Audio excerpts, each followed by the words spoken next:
Domestic twin-cylinder scooter, Voge S2450S. Here is the engine teardown video for everyone. After being tested for so long, Voge has finally hit the market. This is the filter element of the transmission box. Oh, wait, no. This model has actually already been released abroad. It's only just being released domestically now. Let's take a look at its front pulley face. The brand is FCC, Hongzhong. It comes with cooling vanes on top.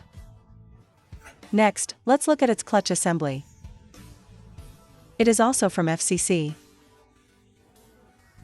Its belt is a double-sided cogged belt. And it's made by Bando Japan. As for the clutch shoes, there are 5 of them. This way, the power engagement will be much smoother.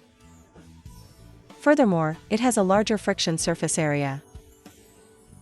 When starting up, you should be able to feel it. It doesn't judder or slip much. Everyone, take a look at its clutch bell. It is installed on the inner side. This design allows the clutch to operate more stably. Because in this position, it is closer to the crankcase bottom and the main shaft, the side that provides the primary support.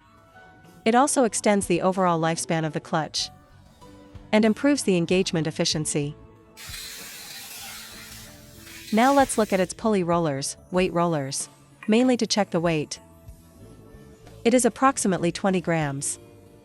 I really want to ask everyone, what is it that catches your attention about twin-cylinder scooters?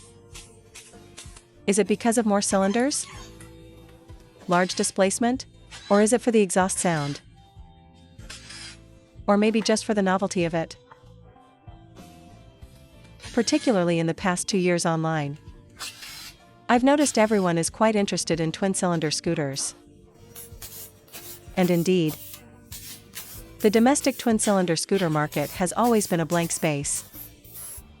Alright, let's check out its cylinder head.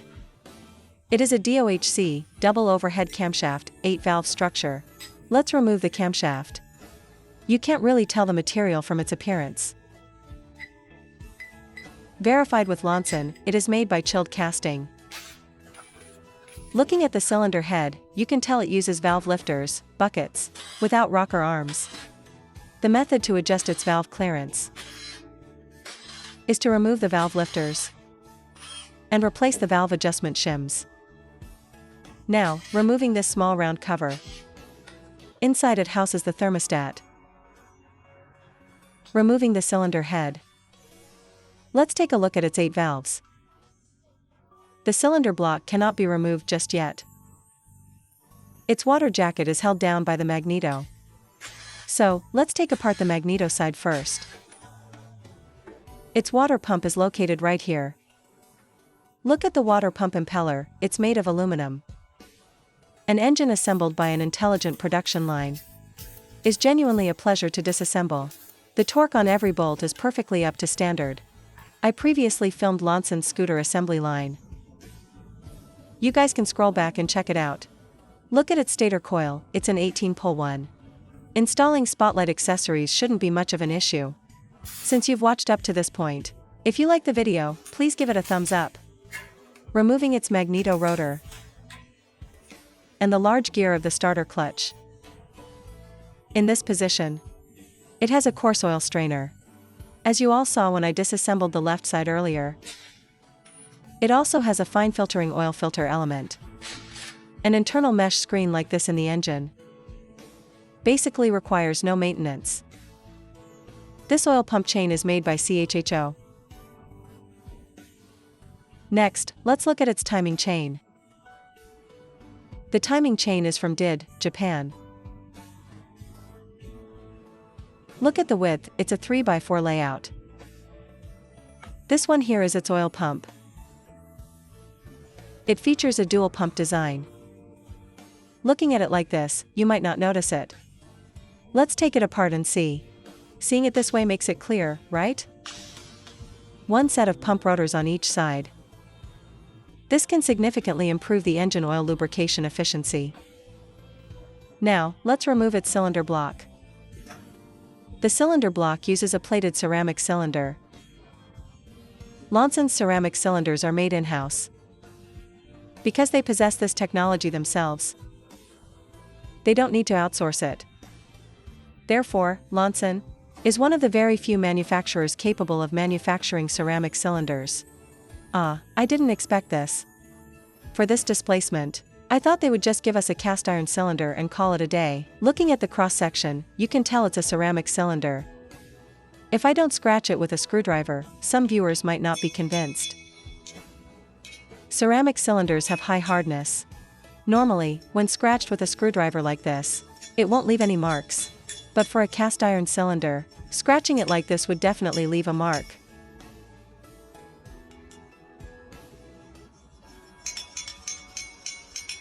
Alright, take a look, everyone. It indeed did not leave any marks at all. Okay, let's keep taking it apart. This cylinder block is fully spec'd out. No need for you guys to worry. Splitting the crankcase to see inside. On the connecting rod ends, they use plain bearings, journal bearings. And then, each of its cylinders is equipped with an oil jet. This serves to cool down and lubricate the components. This engine does have a balancer shaft. And the balancer shaft utilizes ball bearings. The bearings are from NSK. Let me pull out the balancer shaft first to show you guys. Based on the balancer shaft, we can tell it is a synchronous engine, 360-degree crank. Look at this parting line. The balancer shaft is forged. And it also comes with scissor gears. That gear whine sound you guys wanted is right there. Now let's look at its crankshaft. Look at the angle of the crank pins. Yep, it's confirmed to be a twin-cylinder synchronous engine. Twin-cylinder synchronous engines have a great exhaust note and massive torque. Just look at the Yamaha TMAX. It is also a synchronous engine. Next, look at its crank counterweights.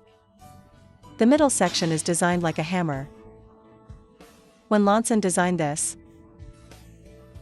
the counterweights combined with the balancer shaft, they balanced everything exceptionally well.